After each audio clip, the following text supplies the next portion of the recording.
เดี๋ยวสิพาทุกคนมาเปิดบัญชีเทรดเอิ้นว่าเป็นบัญชีดีโมนะหรือว่าบัญชีทดลองเพื่อว่า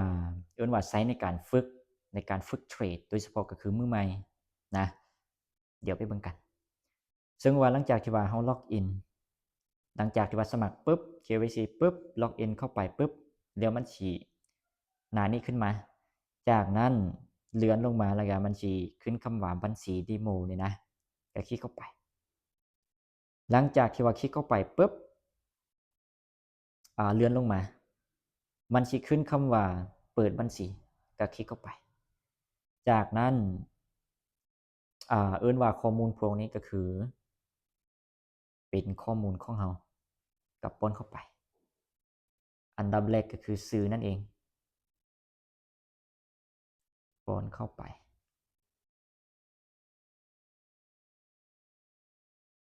ต่อมาก็คือเป็นเบอร์โทรศัพท์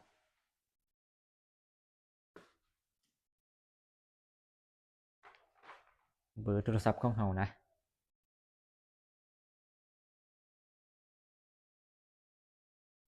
ต่อมาก็คืออีเมล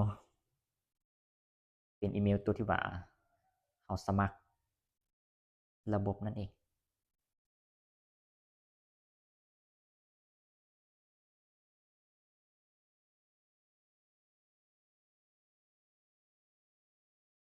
จากนั้นก็คือต่อมาก็คือสิเป็นประเภทบริการจะคลิกเข้าไปเอิ้นว่าตัวนี้ก็คือต้องก่อนที่สิว่าเราสิใช้ MT5 ก็เลือก MT5 แต่ว่าแนะนำให้เป็น MT5 นะคลิกเข้าไปแล้วก็กดยืนยันจากนั้น Leverage ก็เลือกไปเดี๋ยวพร้อมสิใส่เป็น1/500แล้วก็กดยืนยันไปแล้วก็ต่อมาก็คือประเภทบัญชีเราสิใช้เป็นบัญชีสแตนดาร์ดบ่ตัวอย่างสแตนดาร์ดนะก็คลิกเข้าไปแล้วก็กดยืนยันไป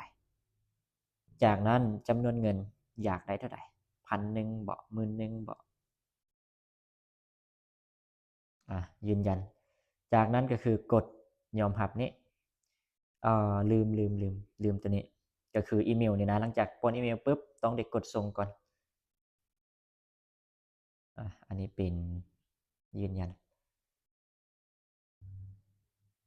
หลังจากที่ว่ากดส่งปุ๊บนี่นะมันสิส่งข้อความมาทางอีเมลกาเข้าไปกล่องข้อความอีเมลตัวนี้เลยคลิกเข้าไปเอิ้นว่ามันเป็นรหัสยืนยัน copy แต่รหัสนะคัดลอกปุ๊บ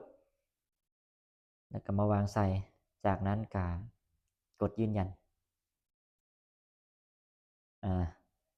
ยืนยันปุ๊บก็แสดงว่าณตอนนี้นี่นะบัญชีตัวนี้เราเปิดสำเร็จแล้ว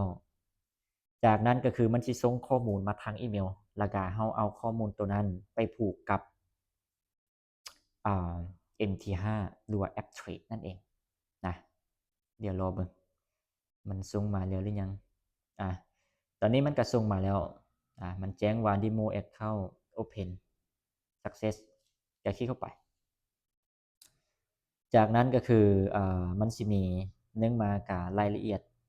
เซิร์ฟเวอร์แล้วก็แอคเคาท์แล้วก็พาสเวิร์ดนะคัดล็อก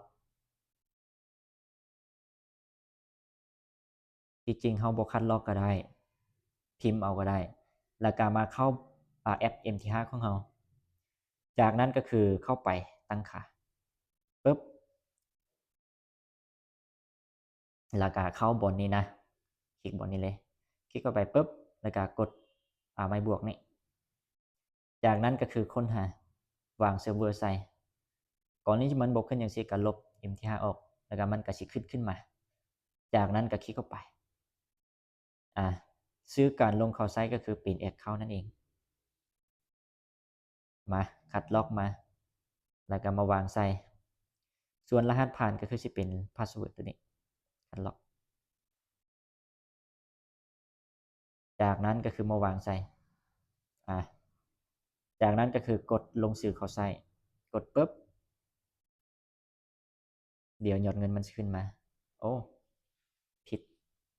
หน้าชิปบนข้อมูลผิด เมื่อกี้นี่นะเราได้ป้อนข้อมูลผิดนะมันก็เลยว่าบ่ได้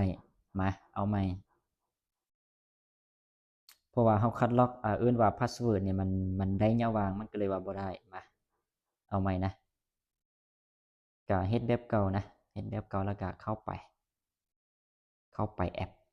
MT5 คือเก่าเข้าไปปึ๊บกดตั้งค่าปึ๊บกดนี้เข้าไปปึ๊บแล้วก็เลือกไม้บวกนี้จากนั้นก็คือค้นหาเซิร์ฟเวอร์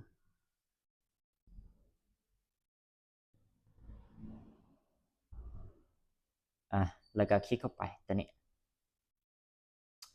คลิกเข้าไปปึ๊บจากนั้นก็คือมันสิมีชื่อการลงใช้งานก็คลิกเข้าไปก็มา copy เอานี่เพราะว่าเมื่อกี้มันน่าจะเราคัดลอกแล้วก็มันคัดลอกยะวางนำก็เลยว่าบ่ได้จากนั้นก็มาเอาพาสเวิร์ดคือเก่าคัดลอกปึ๊บก็มาวางใส่จากนั้นก็กดลงชื่อเข้าใช้งานก็แสดงว่ามันโชว์จำนวนเงินจังซี่ก็แสดงว่าสำเร็จจากนั้นเราก็สามารถกดเทรดได้เลยกด buy กด sell ได้เลยยอมรับกด buy กด sell ได้เลยอันนี้ตัวอย่างนะสามารถฝึกเทรดได้เลย